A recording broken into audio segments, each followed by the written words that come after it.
when it comes to political issues like this, I think we Nigerians, it has come to a point where we just disturb ourselves. There's nothing we can do. Our voice is not being heard. False asset declaration. I mean, I got reports that the judge was bribed. I don't know how true it is, but if it is true, I think we are going down in this country. It's not a case of us improving. We are not improving in any way. I think it's so bad. The judiciary is not. There's no freedom of the press, freedom of the judiciary. I think we need these two sectors of the country to be free. When there's freedom of the press and freedom of the judiciary, I think we'll have more cases that will be that will go down well in court. But when a billionaire such as Saraki, in this case, I don't think you expect Saraki to be put behind bars. It's behind human reasoning, but it's just Nigeria for who we are. We can't put a billionaire behind bars. Forget if they put Evans behind bars. Evans, the kidnapper, is just a normal human being. But a politician behind bars. Look at the case of this guy that came back. This man that came back from which prison is that now? This PDP Ibori. Look at when he came back. Even Bode George, they were all hailing them. Look at people rallying around. Even the police that were expecting that they will be guiding us, they were the ones behind them, hailing them. Look at it, it's so sad. When the police, the armed forces are behind the armed robbers, who will safeguard us? We are in a mess. I'm sorry, we are in a mess. Yeah, Saraki must win this case, and then because he's a man of integrity. Saraki cannot follow the order because he's a man of different entirely from the beginning. He can talk through, he have a faith in everything that he's doing. This is the Nigerian government. This is how they used to do their things. There is nothing we can do. The only thing I think is that our government is supposed to,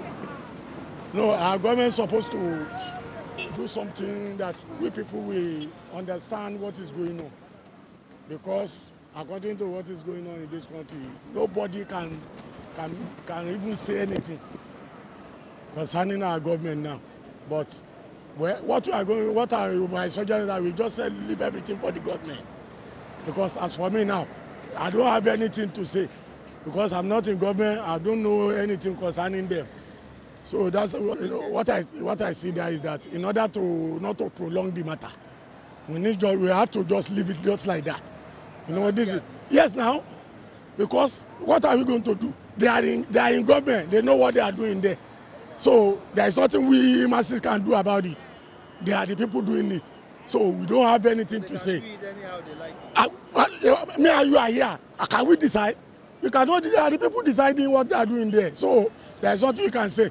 That's what I think. That's what I think I can say. My view is that this government cannot fight corruption because everybody in the government, they are all corrupt.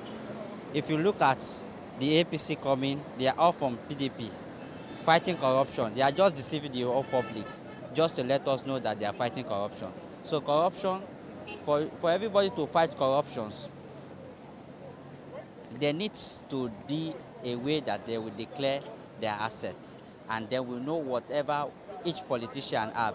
And for us to fight politicians, if we stop paying them, the huge amount they are paying them, I think corruption will stop in Nigeria, and people will stop rushing out to politics like that. If you have it, there should be a penalty for it. Well, what I can say is that I see the hand of Jacob and the voice of Esau. It's all politics.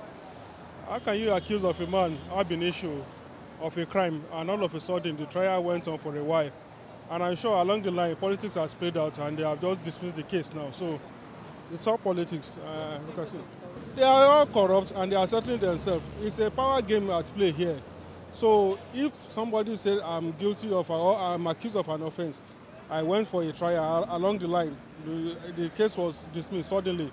Mind you, we are from both parties, and because probably Saraki along the line didn't take the directive from the party leaders and suddenly realized his mistake, went underground to settle and plead and make amends his way. And the best way to get him out of the hook is to approach the tribunal some way or the other and say, okay, let's throw away the case, and the man becomes free, and you now start doing their bidding. That's all. It's all politics. Only use his influence to get a favorable judgment. And you know, with the masses, if he were to be a poor man, definitely they are going to find him guilty. There is no way out. But because they all have the money to throw around, most of the money which they have embedded while they were in power and so on and so forth, they have it to throw around. So that is why these powerful politicians or eminent personalities, they don't normally get judgment against them. What I'm even seeing is that the Nigerians, you understand, the issue of corruption, we have not fight the corruption. You understand? So we don't fight corruption. So the way Buhari wants to fight the corruptions, they don't help him to do the normal thing. You understand? So, but God will help us. If the case has been dismissed by the CCTV, says the court, then definitely there's nothing like corruption. It's only one side they are dealing with. They are trying to kill the opposition party. They don't want any opposition to be. They don't want any five-bread opposition. They don't want any effective opposition that will be criticizing government constructively. And if there is nothing like opposition that criticizes the government, definitely we have anarchy. So the case of those supposed to be dismissed. They are just don't know that they are dealing with they want to eradicate corruption, or they want corruption free. If the Saraki case has been dismissed, there's nothing like that's not like free corruption in this country anymore. It's rather unfortunate that we are being led by corrupt leaders in the country, and considering the case of Saraki. It was a disappointed issue, seeing the judicial system of our country being corrupt.